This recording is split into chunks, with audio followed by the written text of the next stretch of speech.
Hello అండి. ఇప్పుడు మన మహాభారత కథలో మానవ ప్రయత్నం అనేది ఏ రకంగా ఆహ్, తోడ్పడుతుంది. భగవంతుడి కృప, మానవ ప్రయత్నం. ఈ 2 కలిసి ఎలాగ విజయాన్ని చేకూరుస్తాయనేది మహాభారతంలో ఉన్న ఒక కథ ద్వారా తెలుసుకుందాం. మహాభారతంలో ఈ శకుంతల, దుష్యంతుల వృత్తాంతం. ఇది చాలామందికి తెలిసిన కథే. అయినా ఇప్పుడు అన్వయించుకోవడానికి వీలుగా ఉంటుందని క్లుప్తంగా కథని మనం చెప్పుకుంటే కనుక, విశ్వామిత్రుడు ఒక ఘోర తపస్సు చేస్తూ ఉంటాడు.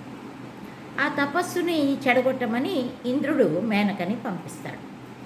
మేనక అతని తపస్సు భంగం చేసి అతనితోనే కొన్నాళ్ళు ఉంటుంది. అప్పుడు వాళ్ళకి పుట్టిన పాప శకుంతల. మేనక వెళ్ళిపోతుంది. విశ్వామిత్రుడు తపస్సు చేసి తను అనుకున్న పని చేశాను కదా అని మేనక వెళ్ళిపోతుంది. విశ్వామిత్రుడు కూడా తపోభంగం అయిపోయింది. మళ్ళీ తపస్సు కొనసాగించడానికి వెళ్ళిపోతాడు. ఇద్దరు కలిసి ఆ పాపని అడవిలోనే వదిలి వెళ్ళిపోతారు. అప్పుడు ఆ పాపని శకుంత అనే పక్షులు కాపాడతాయి అని రాశారు నన్నయ్య. అయితే ఈ శకుంత పక్షులు ఎందుకు కాపాడాయి, ఎందుకు ఆ పాపని తీసుకోలేదు అంటానికి ఒక సైన్స్ సమాధానం ఉంది. ఈ కథ జాగ్రత్తగా వినండి నాన్న, జ్ఞాపకం పెట్టుకోండి. ఎందువల్ల అంటే ఇదే కథలో మనస్తత్వ విశ్లేషణ ఉంది. ఇదే కథలో స్త్రీ పురుషులు సంబంధాల గురించి ఉంది. ఇదే కథలో కొన్ని శాస్త్రీయమైన అంశాలు కూడా ఉన్నాయి. అసలు శకుంత పక్షులు అనేవి ఇది ఇప్పుడు మీరు కన్ఫ్యూజ్ అవుతారు. ఈ కథని జ్ఞాపకం పెట్టుకోండి అంతే. శకుంత పక్షులు కాపాడుతూ ఉంటాయి రెక్కలతో. కణ్వ మహాముని ఏమో అక్కడికి ఆ పాపని చూసి తన ఆశ్రమానికి తీసుకెళ్తాడు. శకుంతల అక్కడే పెరుగుతుంది, యుక్త వయస్కురాలు అవుతుంది. ఆమెకి తర్వాత తెలుస్తుంది, కణ్వుడు ఇంకొక మునితో చెప్తుంటే తన జన్మ వృత్తాంతం కూడా ఆమెకి తెలుస్తుంది. ఈ లోపల ఆ రాజ్యాన్ని ఏలే రాజు దుష్యంతుడు. ఆయన ఏం చేస్తాడంటే వేటకు వస్తాడు. ఒకరోజు అడవిలోకి వేటకు వచ్చి ఆ వేటలో తరుముతూ చాలా దూరం జంతువులందరినీ అన్నింటినీ తరుముతూ చాలా దూరం వచ్చేస్తాడు. చాలా దూరం వచ్చేసరికి అక్కడ ప్రశాంతమైన వాతావరణం కనిపిస్తుంది. ఓహో, ఇది కణ్వ మహాముని ఆశ్రమమేమో, ఆ మునికి నమస్కరించి వద్దామో అనుకొని లోపలికి వెళ్తాడు.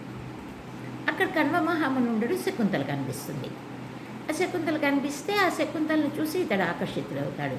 ఇక్కడ శకుంతల విషయం ఏంటంటే, పాపం ఆవిడ మనస్తత్వంలోనే 2 ప్రవృత్తులు సమానంగా పెరుగుతాయి. అదేంటంటే జన్మతః, దీన్నే మనం డిఎన్ఏ జీన్స్ అంటూ ఉంటామండి. జన్మతః ఆవిడలో ఉన్న జీన్స్, ఆ జన్యు సంపుటి ఏమిటి, గంధర్వకాంత అయిన మేనకవి, తపోధనుడైన విశ్వామిత్రుడివి. అయితే ఆ విశ్వామిత్రుడు కూడా అతడిలో కొంత ఆ తపస్సును కూడా భంగం చేసుకుని కామ ప్రవృత్తి వచ్చినప్పుడు పుట్టింది శకుంతల. అందువల్ల ఆవిడలో ఆ క్షాత్రగుణం, ఆ రజోగుణం 2 కూడా అంతర్లీనంగా ఉన్నాయి. సరే, అందువల్ల ఏం చేస్తుంది, దుష్యంతుడు రాగానే ఆవిడలో సహజంగా ఉన్న ఆ అంతర్గుణం వల్ల ఏం చేస్తుందంటే, దుష్యంతుడిని పలకరించినప్పుడు అతనికి తానే మర్యాదలు చేస్తుంది, అతనితో మాట్లాడుతుంది. మాటల వశాన తాను క్షత్రియ కన్యని అని చెప్తుంది.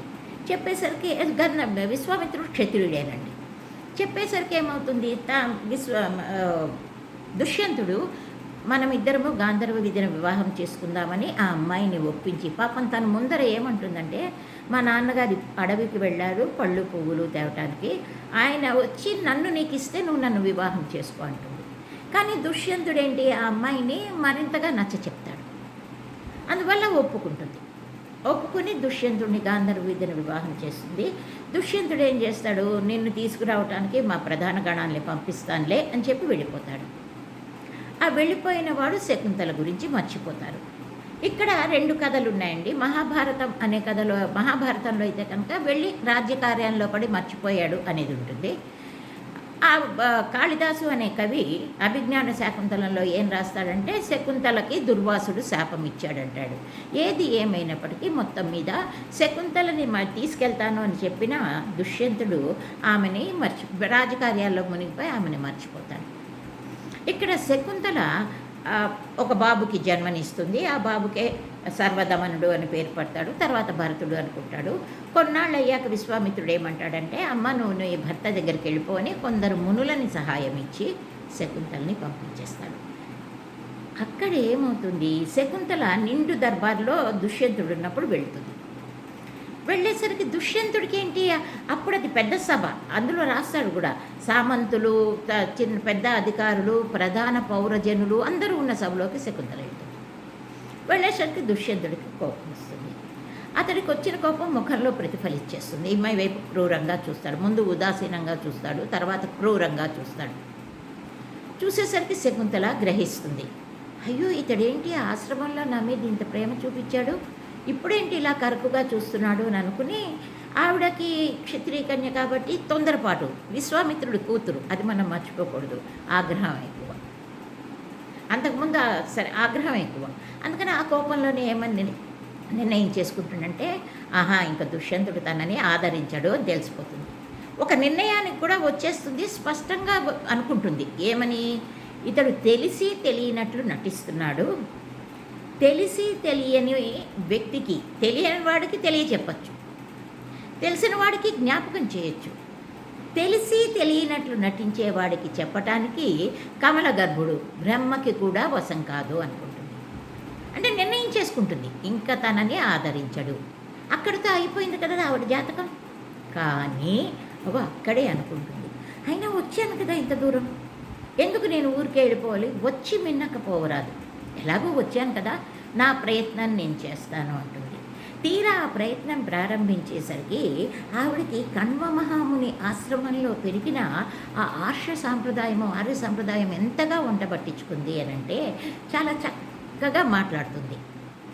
ముందు భార్య ధర్మాన్ని చెప్తుంది, తర్వాత ఏమో భార్య వల్ల ఎట్లాంటి గృహస్థ ధర్మాన్ని నెరవేర్చుతుంది, తర్వాత కొడుకు ఉంటే ఎంత గొప్పది అని చెప్తుంటుంది. అన్నీ కూడా క్రమక్రమంగా చెప్తుంది. మధ్య మధ్యలో చిన్న నిష్ఠూరాలు ఉన్నాయనుకోండి, ఏమైనప్పటికీ ఏమవుతుంది, ఏదో మాట వరుసకి ప్రయత్నం కాకుండా, మనస్ఫూర్తిగా ఏదో కాకుండా మనస్ఫూర్తిగా సర్వ విధాల ప్రయత్నం చేస్తుంది. అన్ని రకాలుగా ప్రయత్నం చేస్తుంది. ఎన్ని రకాలుగా ప్రయత్నం చేసినా దుష్యంతుడు ఒప్పుకోడు. ఇంకా చివరికి వచ్చేసరికి నువ్వు ఆడవాళ్ళు అబద్ధాలు ఆడతారనేది చాలా స్పష్టంగా ఉంది, నువ్వు అందుకే అబద్ధాలు ఆడుతున్నావేమో అని అందరినీ నిందిస్తాడు. అప్పుడు ఆత్మాభిమానం ప్రకటిస్తుంది శకుంతల కూడా. అప్సర కన్యల్లో గొప్పదండి మేనక. ఈ అప్సరసులు వీళ్ళ గురించిన ఇవన్నీ కూడా సాహిత్యంలో ఉన్నాయండి. సరిగ్గా గొప్పది విశ్వామిత్రుడికి, ఆ వంశంలో పుట్టిన నేను అబద్ధాలు ఆడతాను అంటుంది. ఇంకా ఏమీ చెయ్యటానికి తోచదావిడికి. అందుకని ఏం చేస్తుంది, తన వంతు ప్రయత్నం మొత్తం చేసింది కాబట్టి ఇంకా నా వంతు నాకేమీ చేత కాదు అని అనుకుని ఏం చేస్తుంది, ఇంకా దైవమా ఎరుగు, ఇంకా దేవుడే చూసుకోవాలి, నా ప్రయత్నం ఏమీ చెల్లలేదు అని చెప్పి వెనక్కి తిరిగి వెళ్ళిపోతుంది. కొడుకుని తీసుకుని వెళ్ళిపోవాలి అని అనుకునేంతలో ఆకాశవాణి పలుకుతుంది. పలికి దుష్యంతుడితో చెప్తుంది, ఈమె నీ భార్యే, నువ్వు కణ్వమని ఆశ్రమంలో నేర్చుకున్నావు, మర్చిపోయేవేమో, ఆమెను గ్రహించు, ఆమెను పరిగ్రహించు, నీ భార్యగా గౌరవించు ఉంటుంది. అప్పుడు దుష్యంతుడు సరే ఒప్పుకుంటాడు. తను ఎందుకు అంతసేపు మాట్లాడలేదనే విషయానికి కారణం చెప్తాడు. అంతా బాగానే ఉంది. ఇక్కడ మనం గమనించాల్సింది మానవ ప్రయత్నము, కృప, ఈ రెండు మనం మాట్లాడుకుంటున్నాం. దాన్ని గమనించాల్సింది ఏంటంటే, అసలు ముందే నిర్ణయం అయిపోయింది శకుంతలకి, ఇతడు నన్ను గ్రహించడు, నటిస్తున్నాడు, కరటికి అని కూడా అనుకుంటుంది, మోసగాడు, తెలిసి తెలియనట్లు నటించే మోసగాడికి చెప్పలేము కాబట్టి ఇంకేమీ ఫలితం లేదు అని నిర్ణయించుకుంటుంది. అయినా తన వంతు ప్రయత్నం చేసింది. బాబు అండి, ఇది మనమందరం జ్ఞాపకం పెట్టుకోవాల్సిన ముఖ్య విషయం. మనకేమంటాం, ఇంకేమీ హోప్ లేదనుకున్నప్పుడు చతికిలబడిపోతాం, ప్రయత్నాలు మానేస్తాం. ఇగో ఈ కథలన్నీ అందుకే, ఇందులో ఎన్నో అంశాలు ఇమిడి ఉన్నాయండి.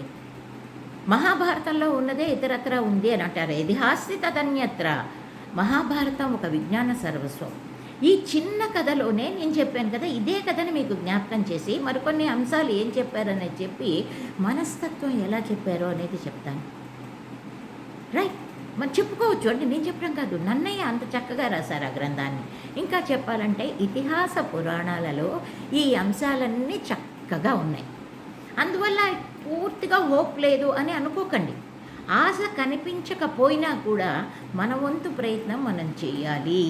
ఈ భగవద్గీతలో ఉన్న వాక్యమే మళ్ళీ, నీ వంతు ప్రయత్నం నువ్వు చెయ్యి. రాళ్ళపల్లి అనంతకృష్ణ గారు అంటారు, ఫలమేయని తప్పు దైవమునిది కానీ పనిచేయని తప్పు నాదిగా ఉండరాదు. ఎందుకు అలా అన్నారంటే మనం పని చేస్తే ఫలం ఇచ్చి తీరుతాడు భగవంతుడు. కాబట్టి మానవ ప్రయత్నం చాలా అవసరం. నిరాశ పడకూడదు, కుంగిపోకూడదు, ఇంకా నాకు రాదులే అని ప్రయత్నాన్ని మానకూడదు. దీన్నే మనని చూసే ఆంగ్లేయులు చెప్పుకున్నారు, ట్రై అండ్ ట్రై అగైన్ అని.